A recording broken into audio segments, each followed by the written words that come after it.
The finest. So then I shook his hand again, and I was like, I don't know why I'm shaking your hand again, but I'm gonna end up seeing you. Well, I'm gonna meet you again anyway, so this don't really matter. So at this point, I'm just waiting for the re-meet. I know it's gonna come. I'm just gonna grind and do what I gotta do. But I mean, the re-meet is always, you know, you attract everything that comes to you. So that's what I'm waiting for. I'm waiting for that to happen. I know it's gonna come. Whether it be him, whether it be anybody else, I'm gonna make sure I'm gonna be ready for whatever comes. Yeah,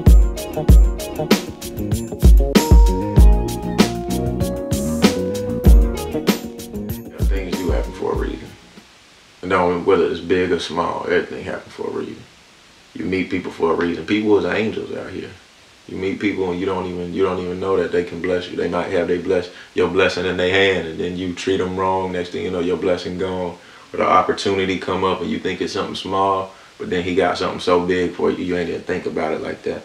So that's why you gotta take advantage of every opportunity that come in front of you.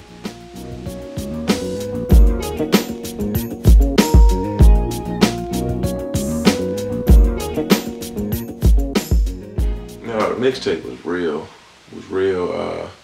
It was a real get to know me mixtape. So after you listen to it, you should kind of know something about me more than just an artist. You should know something about me, or feel like you know me next time you see me. But I didn't feature nobody because I felt like the more you feature people, you feature them, people hear you, and then they hearing you, and then 2 other people on the track. It's like it's too much right now because you trying to get somewhere for you. They ain't gonna just take everybody, even if it's a group or anything. They always come after the person they want, and who they want is who they want, regardless.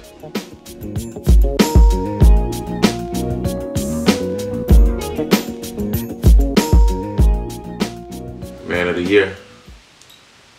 Man of the year. I'm the man of the year.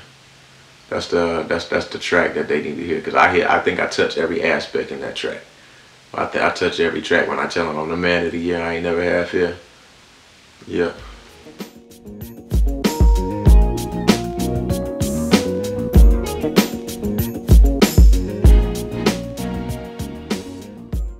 Next, I'm doing a mixtape called His Story. It's more like it's like history, except I take the H-I-S and make it his, and then story. So it's his story, but it's also history at the same time. And I'm looking around. I'm looking for next month. I'm pushing for May. But I mean, if not, then you know, of course, I have to be like Wayne and just tell him sorry for the wait. You know, I'm sure if he could do that a couple of times, I could do it. Yeah, at this point, I'm finished with it. It's just that after listening to it, I play it in the car and I listen to it when I drive and stuff like that. But I'm feeling like I escaped from a certain aspect of me to where I need to fill that in. So I'm going back and I'm taking stuff off of it that I wanted on it, and then I'm recording stuff that I'm like, okay, I need to put something like this on it, or I should wait and then I should put something like this on it, or maybe I need a girl to sing that chorus, you know, stuff like that. Make it more official.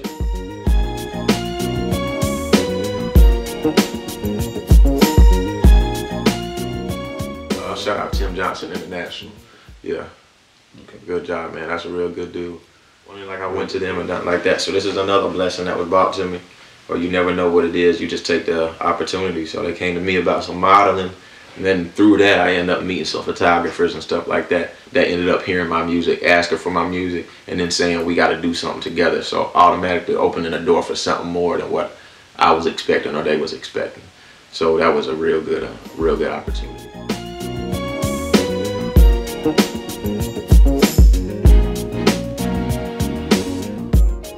Oh, I bring a lot of communication and crowd, and like I'm more on the crowd aspect. I'm more so let you know like who's up here on the stage instead of just seeing some random person. You always hear me say something, whether it's between the song or explaining what this song was about or why I do this or where I'm from, stuff like that. I let you know who I am. Very open. So you don't really sit out there and just guess like, who is this on the stage? I'm gonna stop and I'm gonna say something. You'll actually know me more than just getting up there and singing a song.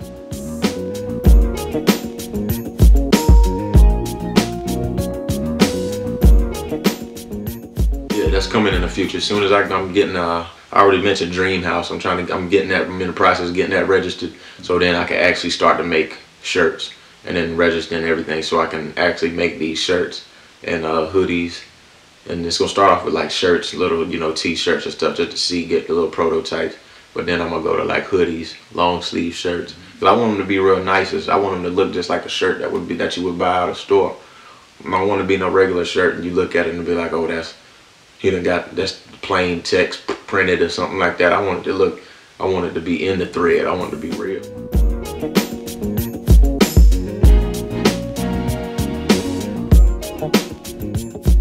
Some artists that I do like in Sanford, shouts out to D Dowdy. Shouts out to that boy Terrell Pulley. As far as that, and oh, I gotta shout out Quentin Ingram, man. Jet Life, man. That's one of the, that's probably you. He's there. I shout out them because those are some of the people that's got the same type of grind, the same type of motivation. They always got the same aim at the music. Even though they competition, they still brothers at the end of the day. So we all out here to get it. And I know if I get on, after I get myself to a certain plateau, at some point I'll be touching to get them on, mentioning, whether shouting out anything, you know, because it's always about where you come from. It takes one person to open the door, and then everybody goes through that door. At this time, we all just keeping each other motivated, man. That's the most thing. I talk to Jet Life all the time, so we keep each other motivated through everything. We let each other know what's going on.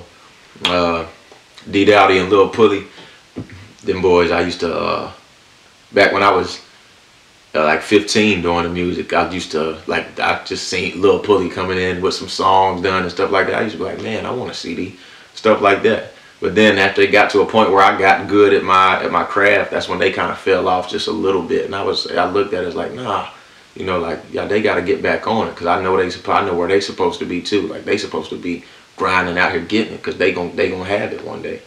So then we went through some stuff, and then, you know, next thing you know, everybody got their motivation right. And now we just all working towards it.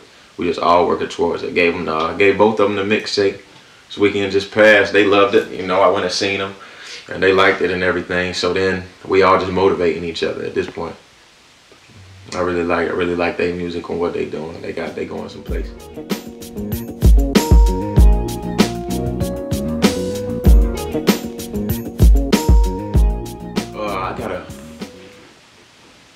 I thought about that. I thought about getting to a point where I'm gonna have to be like assigning people or getting more people down with Dreamhouse ENT.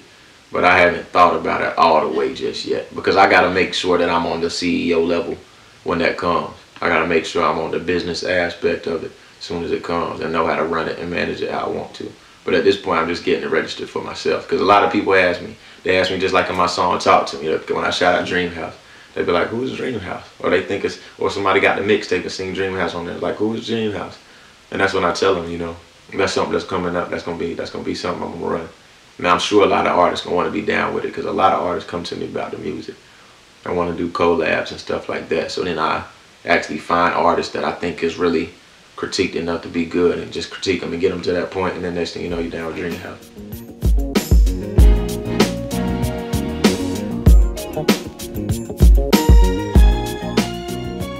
Ph33lipe, IPE, Felipe. Felipe come from my name, Philip, just in Spanish. Because coming up in class, crazy you mentioned that, coming up in class in high school, I used to try and chase the Spanish girls, because the Spanish girls knew my name was Arnando. So they was like, oh, they was like Arnando. So I used to be like, yeah. And then they used to call me Felipe, because my name was Philip. And then from then I was like, okay, Felipe. At the time my name was P Youngin. And once I got older, I was like, I can't be walking around with no name P Youngin. People ask me what's my name. I'm 20 years old. I'm talking about some P Youngin. So then I had to switch it up to something more natural. So I was thinking my regular name. Then I was like, okay. And then I thought about Felipe, and I was like, yeah, Felipe, something smooth. It's something real smooth. And then the threes came with, I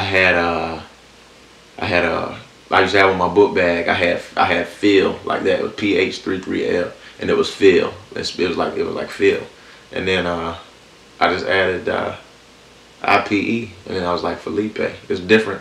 This is different when you see it, and it's like, okay, but you still understand it when you see it. It's not something you look at and be like Ph33. You be like Felipe. And that's how I came up with it. Something more smooth, yet true to me, because it's my name.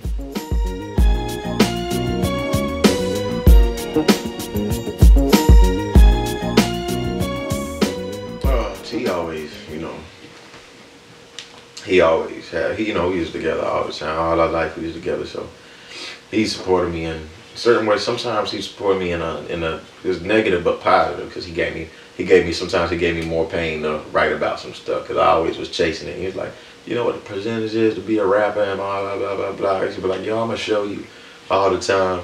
So that motivated me a lot. But then just him being my brother, having that brother connection with him, and the love that we had, that's a big push to me all the time. That's a big push. And no matter what, he always give me his criticism, whether it's good or bad, but that's what brothers do. Passing out the tape for me a little bit, and it was kind of crazy. He was like, oh snap, Pop passing out the mixtape. So that was real motivational, you know. I'm sure he's heard it. My mom heard it a little bit. I actually got her featuring on one of these. Yeah, got her featuring on the next tape. This is a combo though. It's like a conversation skit. It's called The Side Nigga. So I'm talking to her about women problems and stuff like that. She don't even know I recorded it, but she on the phone. And she keeping it real, so getting some mom knowledge on there. And then to go into a track and end out with another conversation.